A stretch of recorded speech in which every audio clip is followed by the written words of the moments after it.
မကွေးတိုင်းဒေသကြီးမင်းဘူးစကူမြို့နယ်မှာအခုနှစ်ရွေသီးနှံစိုက်ပျိုးရသည်မှာကမ်းနီလျှက်ဆက်မြေရည်တင်လုပ်ငန်းဧရိယာအတွင်းရွေစပါးကိုဧကပေါင်း190အထိရထားစိုက်ပျိုးလျက်ရှိတယ်လို့သိရပါဗျ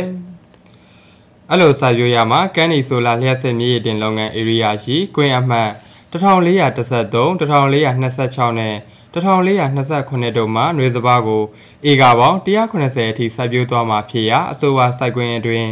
နိုင်ငံစီဝါမြင့်တင်ရေးရန်ပုံငွေနဲ့ຫນွေစပါးတိနဲ့ဧက100ပါဝင်ကြောင်းຫນွေစပါးနဲ့အခြားသီးနှံများစိုက်ပျိုးနိုင်ရတဲ့အတွက်စိုက်ပျိုးရည်များကိုဇန်နဝါရီလ25ရက်နေ့မှာစတင်ပြီးရေပေးဝေလျက်ရှိပါတယ်။မင်းဘူးစကူမြို့နယ်မှာ2024-2025ခုနှစ်ຫນွေသီးနှံစိုက်ပျိုးရသည်မှာကမ်းနီဆိုလာလျှက်ဆက်မြေရည်တင်လုပ်ငန်းဧရိယာအတွင်းຫນွေစပါးဧက190အပြင်အခြားသီးနှံများအဖြစ်ຫນွေနှံ296ဧကຫນွေပဲဒီစိမ်း144ဧကနဲ့ကျွဲနွားတရိတ်ဆန်အစာဧက40စုစုပေါင်းဧက650အထိစိုက်ပျိုးသွားဖို့ရထားဆောင်ရွက်နေပြီးအဆိုပါသီးနှံစိုက်တောင်သူများအတွက်စိုက်ပျိုးရည်များလုံလောက်စွာဖြန့်ဝေပေးသွားမှာဖြစ်ကြောင်းလည်းသိရှိရပါတယ်ခင်ဗျာ။